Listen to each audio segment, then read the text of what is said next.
Kalau logistik terlambat ada konsekuensi hukumnya enggak? Kalau terlambat ya enggak jadi dong pungut hitung. Kalau sudah bicara tindak pidana nih kok kopi kita makin pahit. Ayo Pak, kita ngopi. Iya. APK itu wajib dibersihkan oleh peserta pemilu paling lambat 1 hari sebelum pemungutan suara. Hai teman pemilih, kita ketemu lagi di Ngopi, ngobrol seputar pemilu dan pemilihan. Dan tanpa terasa 2024 atau tepatnya di 14 Februari 2024 semakin dekat, dan tahapan yang berjalan saat ini apa saja kita akan bahas selengkapnya di Ngopi, ngobrol seputar pemilu dan pemilihan.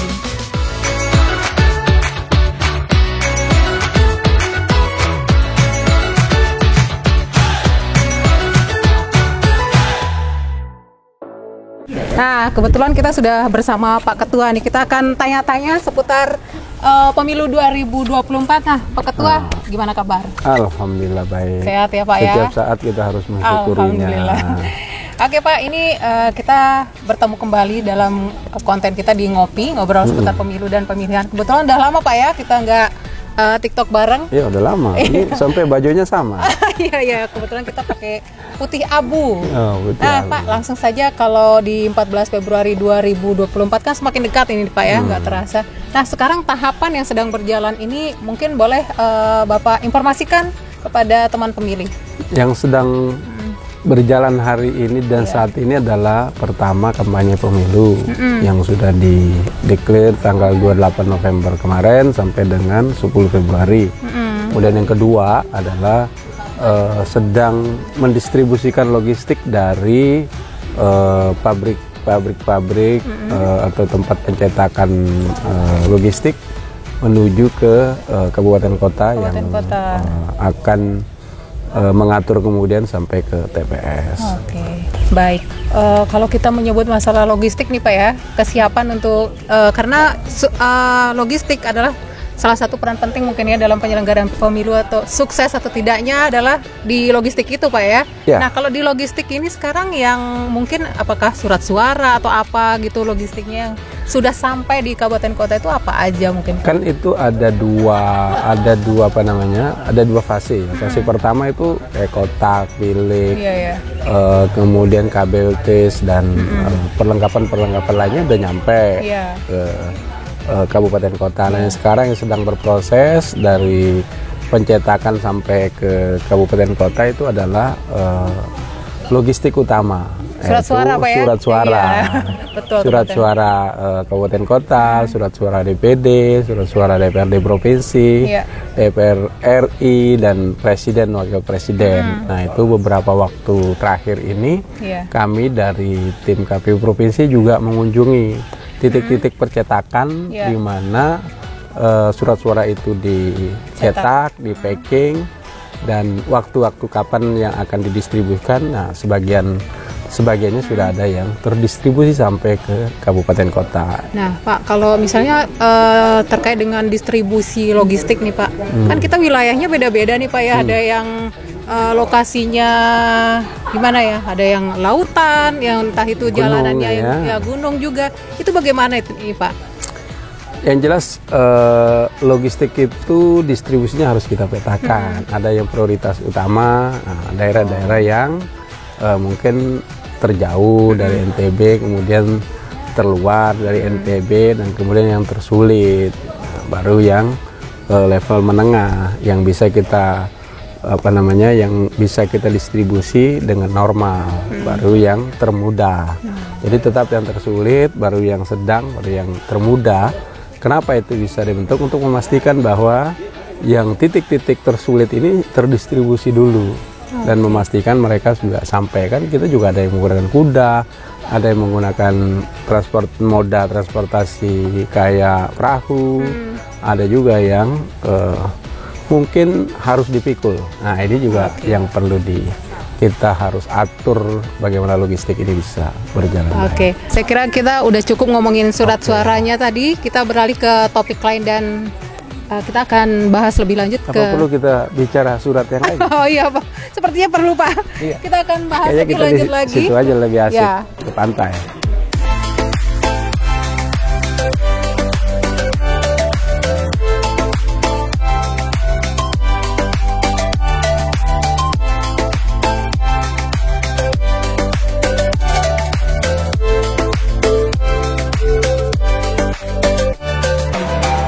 itu kayaknya lagi pada ngobrol dan kumpul nih Pak. Seru tuh. Oke, boleh kita gabung kali ya? Boleh. Ayo. Halo Pak. Halo. Oh halo. Halo, hai. Gimana Mbak Ayu? Tadi kebetulan saya sudah bersama Pak Ketua ngobrolin seputar kesiapan logistik untuk pemilu 2024. Nah, kebetulan ini komplit ini ya sekarang karena ada tahapan kampanye. Iya. Kemudian apalagi ada Pak Ian selaku divisi hukum, ada Ibu Zu teknis penyelenggara pemilu dan ada Pak Hilman juga dari divisi sosialisasi yang terkait dengan kampanye juga Pak ya. Dan juga ada dari Kasubag Humas ini terkait dengan kampanye lagi juga. Host jadi. Oh iya. Sekali. Tadi soal logistik Pak Ketua, kalau logistik terlambat ada konsekuensi hukumnya enggak? Iya Pak. Kalau terlambat ya tidak jadi dong pungut hitung. Nggak jadi ya? Dia orang maksudnya hari hanya ya bisa jadi pemilu susulan, pemungutan suara susulan. Kalau logistiknya tidak tersedia pada hari pemungutan suara. Jadi kan harus tepat waktu. Iya, makanya logistik itu harus tepat jumlah. waktu, tepat jumlah, tepat jenis. Tepat jenis Nah. gitu. Dan Semua. tepat sasaran. Tepat itu sasaran. pastinya. Itu di logistik udah paham betul. Memang sekarang sudah semua. Ya kan belum, kan masih proses produksi. Kemarin kita cek ya, yang di Klaten itu DPD, surat suara DPD sudah selesai untuk dapil NTB. Tapi untuk DKT, kebetulan di sana itu kan ada juga DKT kan yang dicetak di Jadi sana. posisinya belum ya, sekarang belum semua ya. Kalau Belum surat semua. suara untuk DPD kemarin kita monitoring ke sana itu sudah komplit untuk NTB. Nah, tapi masih ada karena ini kan belum dikirim karena nanti akan menunggu dulu. Ini kan DKT belum selesai karena DKT itu di sana semua dicetak. Nah, JKT yang sudah selesai kemarin itu adalah untuk daftar calon untuk DPR RI, dapil NTB 1 sudah, NTB 2 belum. Karena ada kan kemarin di stop dulu kan sama KPU RI. Nah, sehingga mereka belum menyetak. Cetaknya di Tapi sini. surat suaranya untuk DPD DPR RI Dapil 2 Lombok Nah, itu kan itu di kan sudah- Temprina, nah, Temprina Bali bersama dengan surat suara untuk semua dapil KPU Kota Mataram. Yep.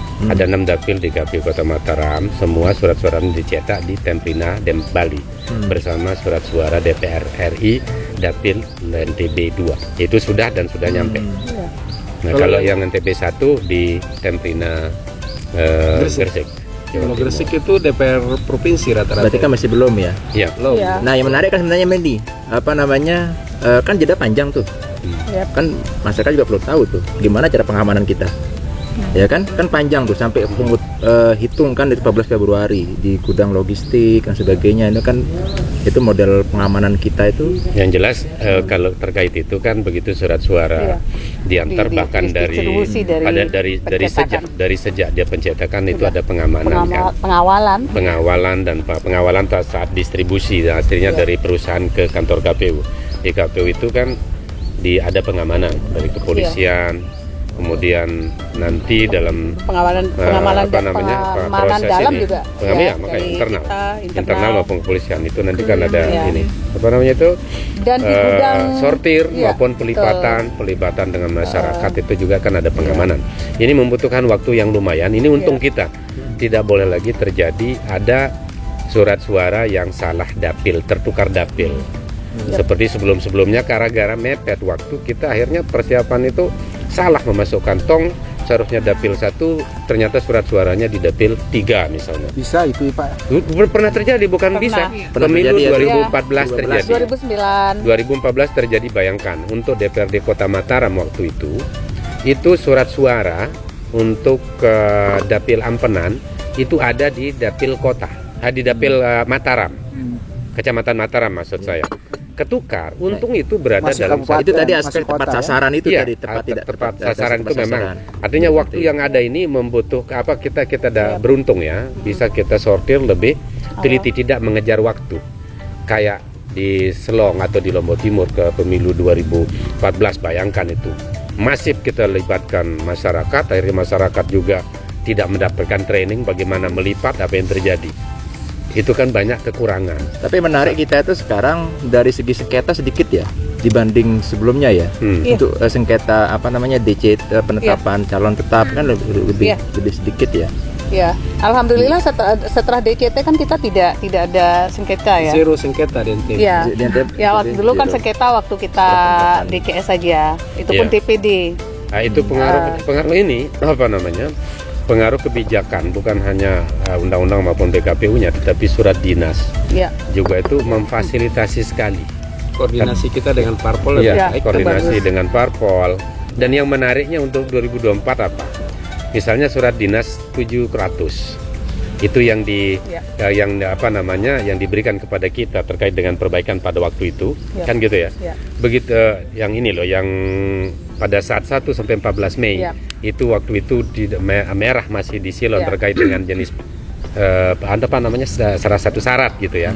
Ternyata itu di surat dinas 700 yang diperuntukkan untuk KPU dan surat 701 untuk parpol itu walaupun isinya sama, tetapi sekarang ini tidak lagi menunggu bahwa surat dinas yang untuk KPU itu tidak lagi harus menunggu waktu untuk kita share, tetapi pada saat yang bersamaan ke sana parpol juga dapat, kita juga dapat, sehingga koordinasi bersamaan. tadi itu terjadi begitu bagus gitu.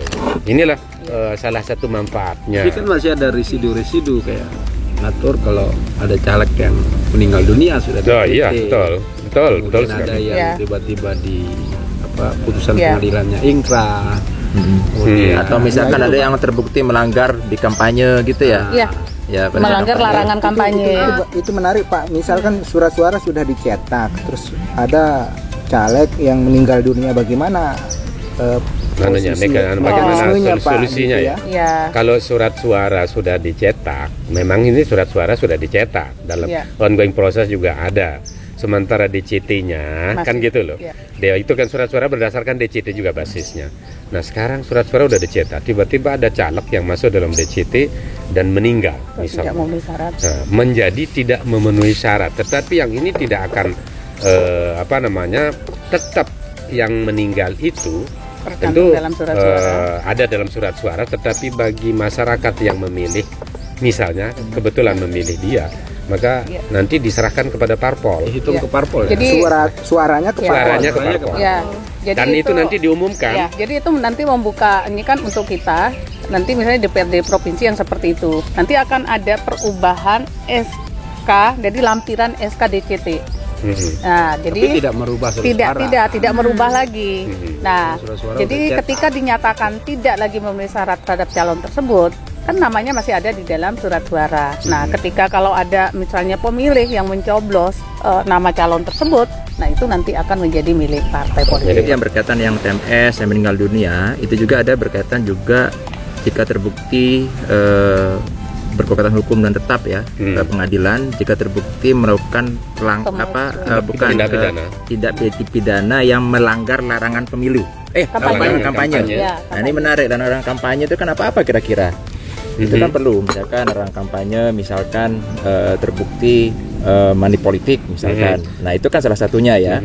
Jadi kalau memang dia terbukti misalkan dia melakukan tindak pidana pemilu pada saat kampanye, misalkan memberikan atau menjanjikan dalam bentuk barang dan uang, itu nanti terbukti dalam pengadilan, maka dia itu bisa dibatalkan. Nah itu salah satunya juga. Iya, betul. Kita punya jurisprudensi tahun 2019 kemarin kan? Iya. Ada yang di masa kampanye, dia kemudian menjanjikan dan terbukti di Gakumdu, kemudian diputuskan pengadilan. Dan akhirnya KPU kemudian. Nah ini menarik.